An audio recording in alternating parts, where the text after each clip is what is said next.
Hey, let me be clear with you instead of trying to be clever with you. You know, for the sake of honesty and saving time. I think this is the dumbest mistake some of the smart people make. Some of them, but not us. Not me. Maybe you. I don't know. I'll get to that in a little bit. Anyways, if there's text on the screen, I consider it importante. Okay. This is week number 6. I don't know how we made it this far, but we have. If you don't know me, my name is Isaac. I'm building a business, trying to build a business, and it's going to be amazing. You're going to be glad that you came here for the ride. Not trying to sound like Donald Trump. It's going to be magnificent. We're here with prototypes number 1 through 4. That's one.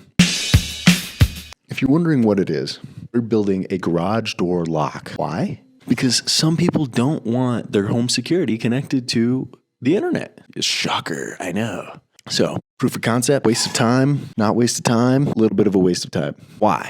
Well, not everything is as easy as you think it is going to be at the start, and it's always going to take longer. I am the poster child for that. We're learning electronics. Yeah, my day job is electrical engineer, but I don't do any electrical engineering, so I brought a friend along to help me out.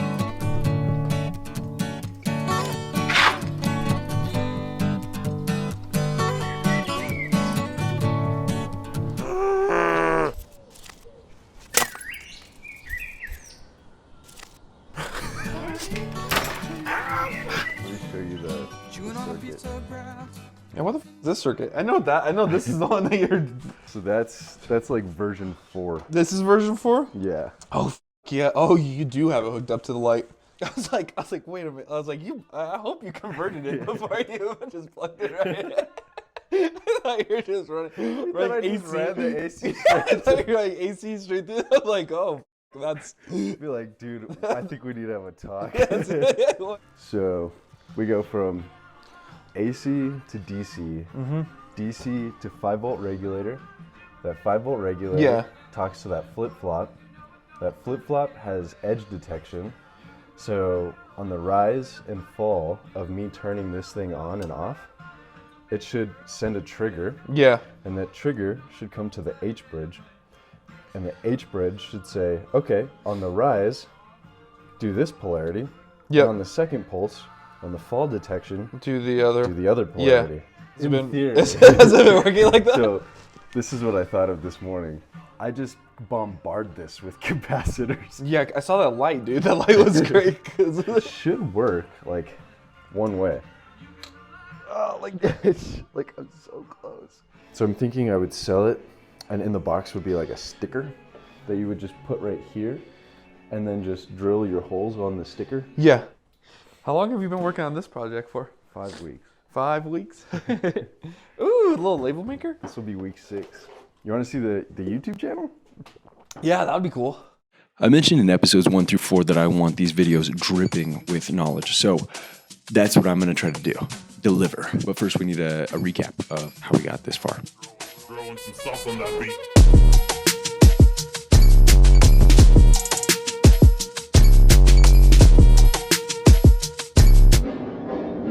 Roman's getting married here in October, so give him a little bit of love. I mentioned that we're on prototype number 4 right now. We've come a long way. We've got a website you should definitely not go to, and you will only know why not to go to it unless you go to it, so don't go to it. But if you do, be glad that you didn't. We're in the pursuit of a mentor. I'll put his LinkedIn right here. Just kidding, that's invasion of privacy. What kind of monster do you think I am? Anyways, we're going to try to get a mentor or somebody that's got more advice in their noggin that's willing to give it out to us. Hopefully for free. If not, it is what it is. Next thing that I'm super excited about, and you'll hear about it all next week, is we are taking a class at the Makerspace. It is a way for me to learn how to CNC plasma cut. If you don't know what that is, it basically takes a fire torch and cuts things out square. Perfect square. But we're going to learn how to do that. We might learn together. Who knows? I don't know how invasive you'll be on this journey. So if you want to be more invasive, tell me in the comments, but I don't. Okay, dude. We're going to try just being clear. We're not going to try being clever with all of this on how we deliver our information. We're just going to have fun with it. I mean, if you can't tell that we're invested, check out the workspace.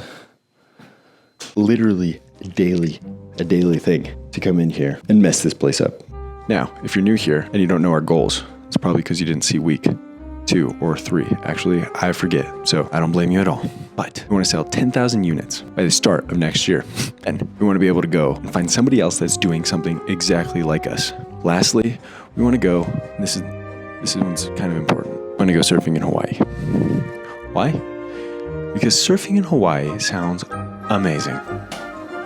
But now, only by connecting the dots backwards will we be able to know. Will we be able to... Oh, shoot. Well, we no longer have prototype number 1. Now, I believe in a mutual relationship, so you should get something out of this too. Here's some top 3 resources that I pulled from this week that I think you can apply to either your business or your life. And in here is one of the dumbest mistakes that I see some of the smartest people make. Now, you can apply it, don't apply it, no pressure. Now, last episode, I mentioned that I would be reading a book this week. It's called Stories Sell by Matthew Dix. If you haven't checked it out, check it out. It is phenomenal. Or at least around the chapter 3 is when I started to get really interested. Number two is an idea by Alex Hormozi called Clear, Not Clever. And number 3 is a blog post by Ksenia Voltanovas. And she titled this, Breaking into the Startup World, Networking for Executive Women in Tech. Fun fact, it's not just for women. Anyways, I subscribed to her LinkedIn a long time ago, and I thought that it was really, really insightful no matter what demographic she was targeting. Now let's wrap all these resources together and let me give it to you straight. I'm not going to just copy their ideas and then give it to you. What I'm going to do is I'm going to put personal stories and my own point of view. Being clever would be me trying to get you to click on this video by putting sophisticated words just to give you the illusion that I'm smarter than I actually am. If you haven't figured that out by now, whereas it's so much better for everyone if I'm just more direct and honest and clear about everything rather than trying to use big words. Let me give you an example, okay? You ready for this one? Here's an overly complex sentence. In order to expedite the process, we must consolidate our resources and disseminate that necessary information efficiently. Yeah, that's static noise, TV static noise in my head. I zoned out too. Now, this is what I should have said. To speed things up, we should consider our resources and share important information. Duh, dude, duh. Just, Alex Hormozi says it best. If you can talk at a lower grade level, then more people can listen to you. Capiche? Using less confuses words draws a bigger crowd. Okay, this is how I've interpreted all my resources, right? I made a script. Here, check it out. I tried practicing using less big words this week. And to be honest, it was easy because I don't know very many big words. Bless you. What do I gain from making things more complex? How about nothing? I had gained nothing. It's not a badge of honor to be worn proudly. Capiche? Understood? Makes sense? So, pulling from all my resources this week has taught me use less big words. More people will listen. Now, I've got a small challenge for you that can make you a better listener and communicator. Now, we all know that if you want to learn, you have to listen. And if you want to teach, you must speak well too. So all of these, both listening and speaking, are very, very important. Duh, we've known this like our whole lives. Duh. My mom told me that when I was like 5 and I listened. Yeah. This is a challenge. And let me tell you, good storytellers got this skill down. In the book, Stories Sell by Matthew Dix, he calls this homework for life. Hear me out, hear it all the way through. It's a way of writing down your most story-worthy moments at the end of each day. Now, why should you do this? Because humans are hardwired for stories, and it's been proven that both people release dopamine when you either speak or hear a story being spoken to you. So, when you write down these moments, you begin a bank of memories and stories that you can tell at either future seminars, weddings, birthday parties, or just when you want to catch up with your old buddies. Stories that people relate to. And I love the way that the author, Mr. Dix, put it. I can talk about the time I died and came back to life. Or I can mention how this small moment had a significant impact on my life. A moment that other people have, but often overlook. Others can relate to these small moments. Keeping these stories somewhere allows you not to forget them. On Wednesday, I wrote one down. I put 3 missed calls from Lauren. Then a text saying, call me, I can't find Sage. Our dog. Haha, so funny because Sage was picking up trash with me down the street. Probably not as funny for her. Sorry, Lauren. Now I'll never forget that story. I wrote it down in a spreadsheet.